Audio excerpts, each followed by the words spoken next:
Bom dia, sejam bem-vindos a mais um dia de café. Estava com saudades. Quando eu passo um dia aqui eu já fico com saudade. É porque realmente às vezes não dá para entrar devido à demanda do dia a dia. Mas eu sempre dou um jeitinho de não deixar de fazer. Então hoje é o primeiro dia da semana que a live ela vai iniciar. E o tema da live hoje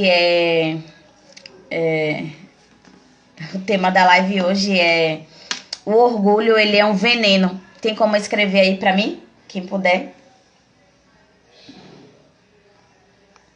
O orgulho é um veneno.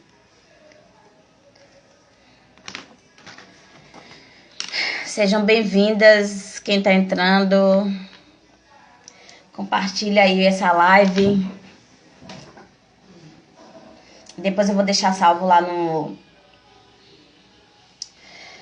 YouTube. Mas antes de iniciar, eu quero dizer que o Espírito Santo ministrou 2 personagens da Bíblia para esse tema. Um é Saul e o outro é Naamã. Eu tô com meu pensamento hoje tá muito acelerado, mas eu vou tentar organizar as minhas ideias aqui nesse momento. Então, antes de iniciar, eu vou orar, porque não é sobre mim, não é sobre você que tá me ouvindo, mas é sobre ele. Então, eu vou iniciar essa live orando, agradecendo a Deus por mais um dia, por mais uma palavra. Amém? Espírito Santo, eu quero te agradecer por mais um dia, eu quero te agradecer por mais uma manhã, por mais uma palavra. Sobretudo todas essas manhãs que o Senhor tem se feito presente, eu quero te louvar por mais um dia, por mais um momento em que a gente pode receber de ti. E sobre essa palavra de hoje eu quero te agradecer tão somente, porque é um processo que a gente precisa deixar todos os dias.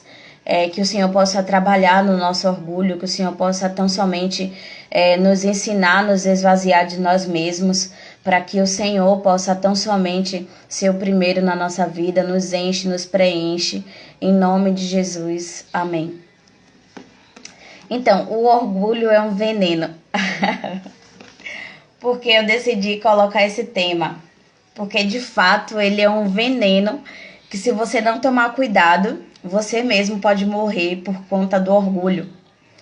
E não só uma morte física, mas uma morte espiritual também, que foi o que aconteceu com Saul. Eu quero iniciar o texto falando sobre Saul.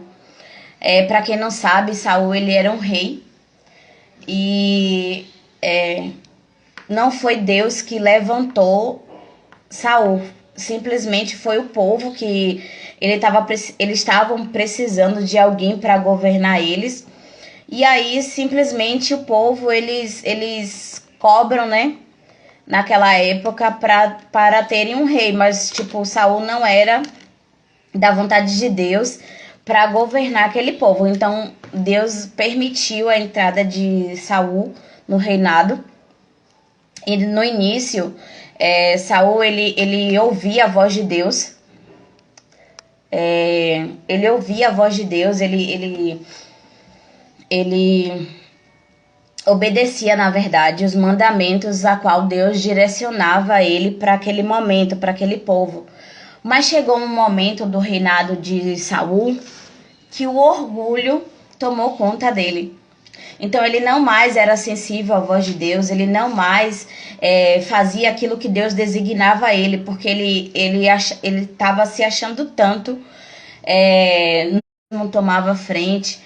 E o orgulho nada mais é do que isso, né? É a gente se achar no governo de algo, aí vem a soberba, a prepotência, a arrogância. E aí eu vou destrinchar essa live lá em 1 Samuel 13. 1 Samuel 13, que diz assim, 1 Samuel 13, versículo 8. O título da minha Bíblia diz assim: Saul oferece sacrifícios e é reprovado por Samuel. Samuel era um sacerdote da época que foi levantado por Deus para ser boca de Deus para o povo naquele tempo. Então Samuel era um homem muito respeitado por Deus, né? Quem aqui gosta das histórias da Bíblia, quem aqui gosta de ler a Bíblia, vai saber que Samuel era filho de Ana, né? Que Ana orou durante vários anos e ela tinha uma... E aqui no texto diz que Saul, durante 7 dias, o Saul espera, segundo o prazo determinado por Samuel. Mas como Samuel não tinha ido a Gilgal, o povo se espalhando dali, então Samuel disse: tragam aqui os holocaustos e as ofertas pacíficas. E ofereceu holocaustos, mas tinha ele acabado de oferecer holocaustos. E eis que chegou Samuel. Saul saiu ao encontro dele para saudar, e Samuel perguntou: o que foi que você fez? Saul respondeu: vendo que o povo tinha se espalhado daqui e você não tinha chegado no prazo combinado, os filisteus tinham se ajuntado em Micamais, tem cada nome da Bíblia. Agora os filisteus virão contra mim em Gilgal, e ainda busquei a face do Senhor. Eu quero encerrar aqui e concluir. Nesse texto, que é 1 Samuel 13, a partir do versículo 8, o resumo existia um sacrifício para entregar naquela época, que somente o sacerdote, né, levantado por Deus, poderia fazer. Então Samuel era o sacerdote levantado por Deus para fazer aquele sacrifício. Mas o que foi que aconteceu? Saul, ele se antecipou. Ele esperou por 7 dias o Samuel voltar, que Samuel tinha viajado, ele esperou por 7 dias. E aí ele não espera Samuel chegar, e ele mesmo oferece o holocausto, ele mesmo faz o sacrifício, ele é soberba e age por... se achando superior, né? Muitas pessoas, elas se acham tanto que elas acham que elas não precisam da outra pessoa para caminhar juntos. Elas têm tanto orgulho, né? Porque às vezes a gente fala assim: eu não sou orgulhosa. Mas o orgulho, ele é só o pai de todos os outros. Então, através do orgulho vem as outras coisas, que é a prepotência, a arrogância, a mentira, a falta de perdão, a soberba, entre outros, né? Basicamente, o orgulho, ele tem 26 manifestações.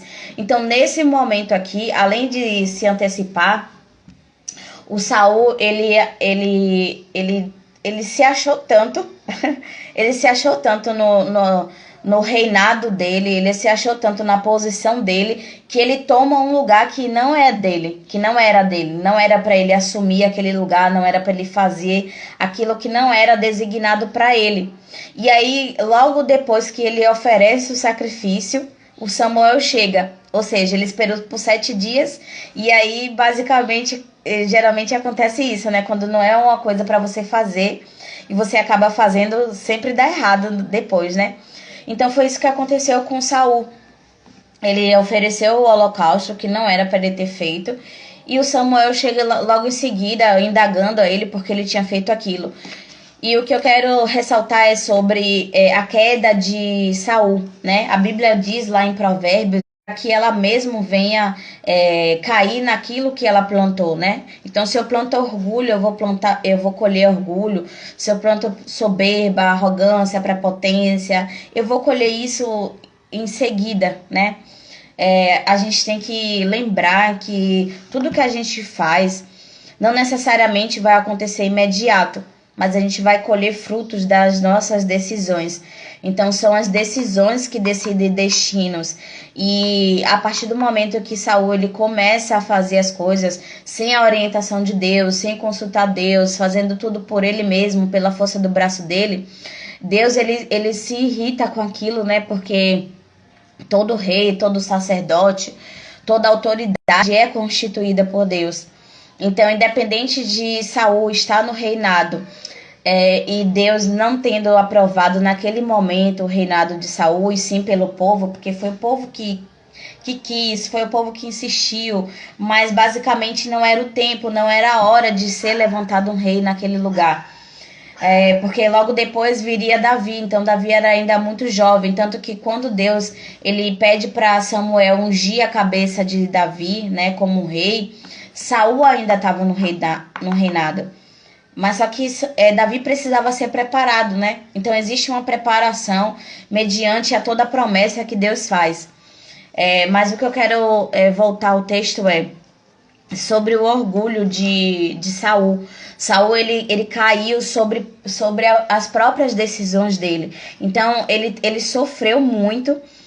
Por mais que Saul ele tivesse sido orgulhoso, o texto de Samuel vai dizer que o próprio Deus envia um espírito dele, né? Que às vezes a gente fala que existe espírito mau, existe espírito bom, mas a Bíblia diz que todos os espíritos provêm de Deus e todos estão sujeitos a ele. Então, se até os espíritos estão sujeitos a Deus, imagine a gente, né? Que é carne e osso, que a gente não tem nem noção do que acontece no reino espiritual. Então, a Bíblia diz que o próprio Deus manda um espírito para atormentar o Saul de dia e de noite. Então, se o próprio Deus libera um espírito para atormentar o Saul, é porque, na verdade, o Saul, ele plantou isso, né? Ele teve que plantar isso e ele teve a colheita dele. Mas Deus é tão misericordioso que manda Davi para tocar a harpa, para que aquele hino que Davi tocasse, Saul fosse liberto através dos louvores, através dos hinos que Davi ele explanava. E eu quero ir lá com vocês agora em 2 Reis 5, a partir do versículo 9, que fala sobre Naamã. Naamã ele era um comandante do exército. Ele tinha posses naquela época. Ele era um homem da alta sociedade. Ele era um homem conhecidíssimo. Mas só que Naamã ele foi acometido por lepra. E Naamã ele era um homem muito orgulhoso, né? Então todas as vezes que você agir com orgulho, todas as vezes que você se vê em uma situação de que você não quer ser ajudado por ninguém, que você não precisa de ninguém, ou não, ou por pessoas, ou pela vida, ou pela própria situação, né, a qual você plantou. Mas Naamã, ele teve essa lepra, eu acredito, que aparece na pele e que coça muito. Porém, a pessoa, ela não sente, tipo, dor. Ela toca no lugar, mas ela não sente dor. Mas a mancha tá lá. Então, tipo assim, ele era um homem muito vaidoso. Ele era um homem da alta sociedade. Ele era um homem conhecido. Ele tinha posses, ele tinha recursos, né, para curar aquela enfermidade. Mas nada adiantava. E o que Deus queria fazer com a vida de Naamã é o que Ele quer fazer com as nossas vidas.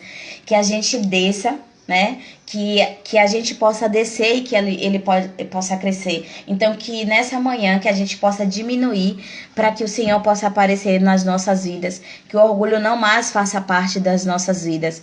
Então, o texto vai dizer lá em 2 Reis 5, a partir do versículo 9, que Naamã, ele foi ao encontro de uma pessoa que disseram que poderia ajudar ele.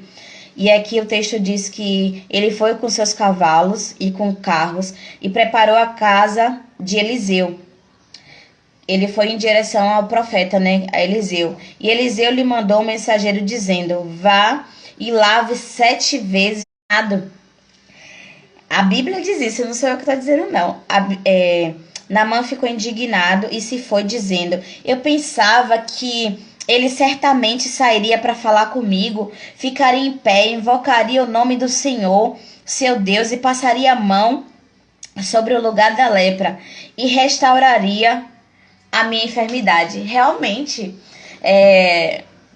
Eliseu, sendo profeta de Deus, ele poderia simplesmente, com uma só palavra, liberar ali a cura sobre a vida de Naamã e ele ficar curado. Mas Naamã, sendo uma pessoa tão orgulhosa, ele não queria nem ser visto, né, pelas pessoas. Ele não queria que as pessoas vissem ele em uma situação de vulnerabilidade. E aí ele indaga: nossa, eu pensei que ele ia vir falar comigo, ele nem veio falar comigo. Olha só o tratamento de Deus na vida de Naamã. Eliseu poderia falar com Naamã. Eliseu não foi ao encontro de Naamã. Eliseu sequer se apresentou para ele. Mandou um mensageiro dar o recado. E ele, muito orgulhoso, né? Mas ele estava precisando. Ele queria a cura, ele queria ser liberto daquilo ali.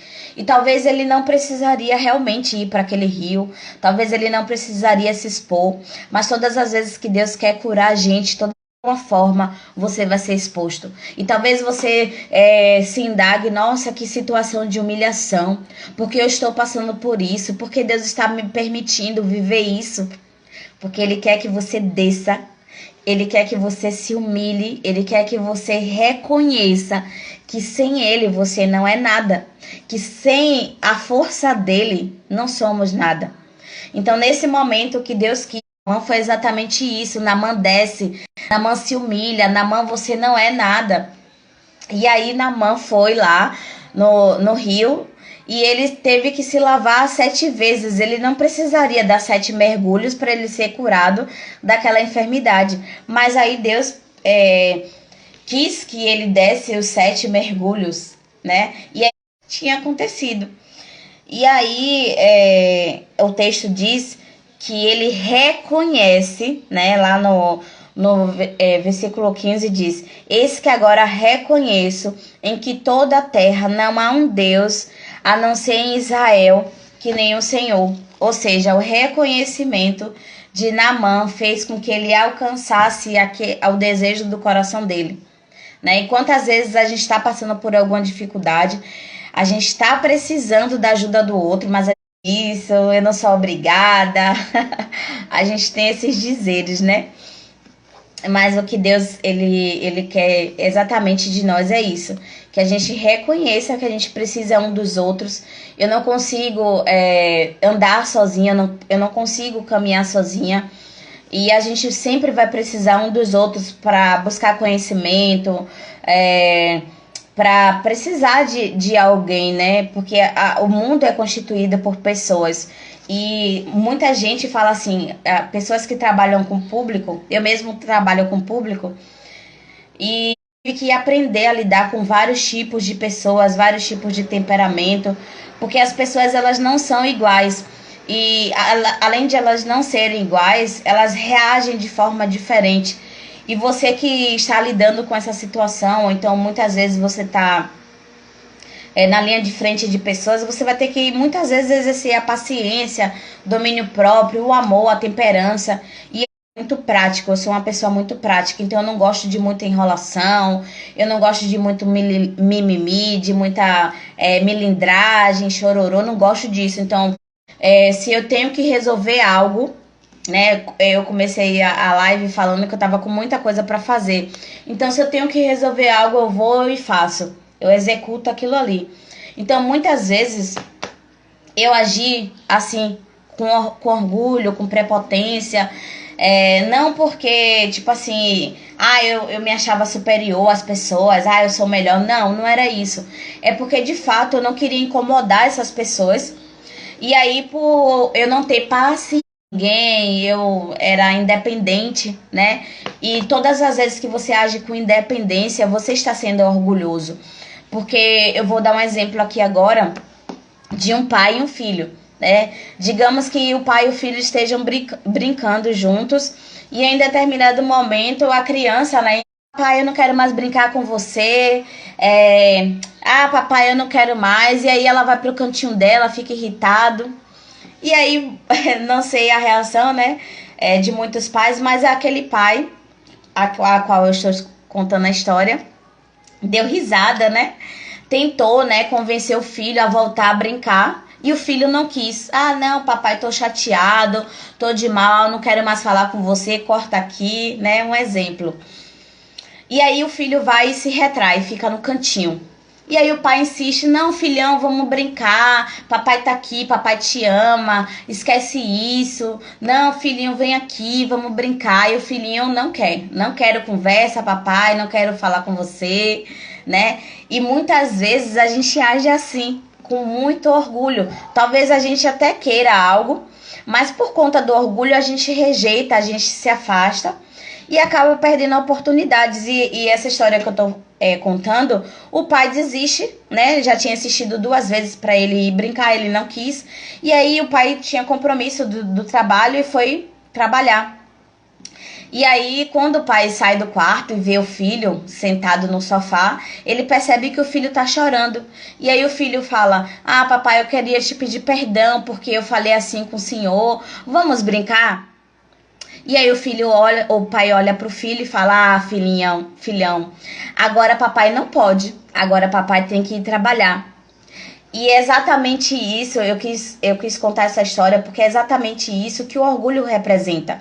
O orgulho nada mais é do que a perca do seu tempo de você estar desfrutando algo.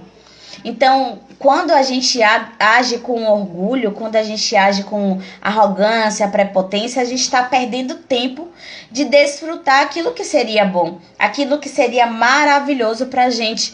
Então, que hoje você possa se esvaziar do orgulho, que você possa se esvaziar daquela frase pronta, né? Ah, eu não vou, eu não posso, eu não quero. Ah, fulano de tal fez muito pra mim.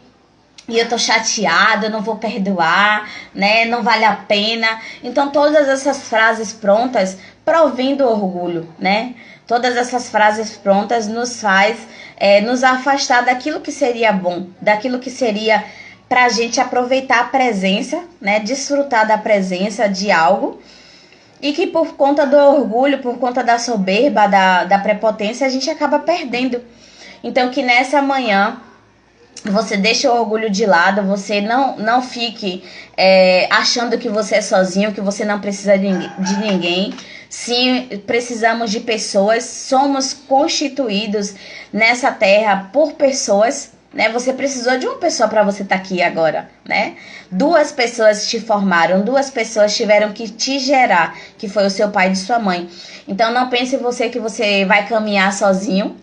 Isso não existe, a gente sempre vai precisar de pessoas e que você possa tão somente exercitar o domínio próprio, a paciência, a temperança. Muitas vezes quando a gente vê um defeito no outro é porque a gente está com esse defeito. Então que você venha se enxergar, que você venha se esvaziar. Assim como o Naamã, ele reconheceu aqui, o texto ele fala no início que ele fica muito irritado, indignado. Ah, eu não vou descer nesse rio sujo.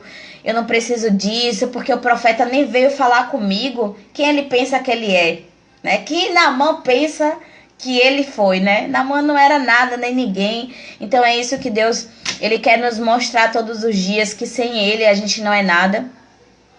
Sem a força de Deus a gente não vai para lugar nenhum.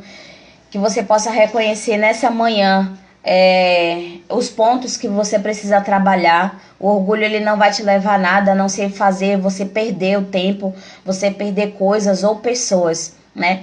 Então que nessa manhã você possa se esvaziar do orgulho, que você possa se esvaziar de toda manifestação que o orgulho te traz, de toda manifestação que o orgulho ele pode atrasar muitas vezes até as bênçãos chegar até você.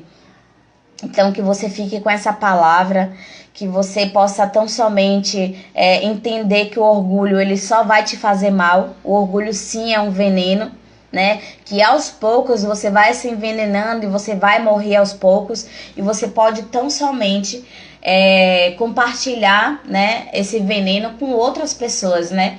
Porque tem uma frase que é muito verdade, que diz: quem é ferido fere, quem é magoado magoa.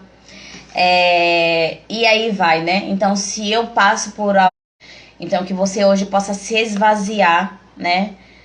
que você não chegue nesse estágio como Saul chegou, de não ouvir mais a voz de Deus e não obedecer os seus mandamentos, mas que você possa tão somente ouvir e obedecer os mandamentos do Senhor, reconhecendo que sem a voz dele, sem a direção dele, você não vai poder ir para lugar nenhum.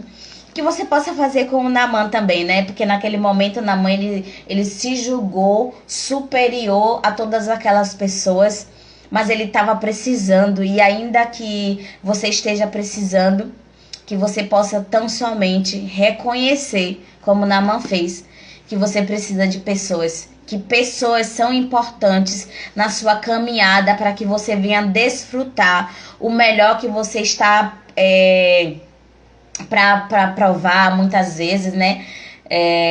Às vezes as bênçãos elas são retidas por conta disso, né? Por conta da manifestação do orgulho.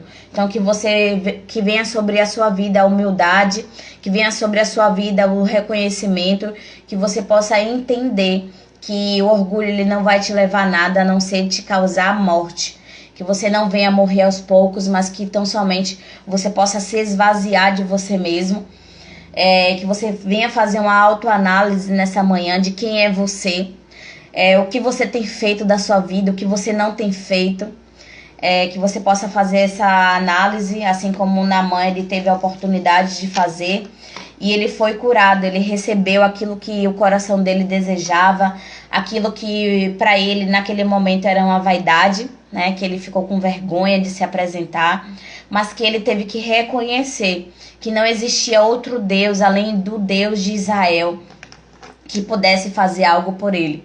Então que nessa manhã você possa reconhecer que sem Deus você não é nada, sem Deus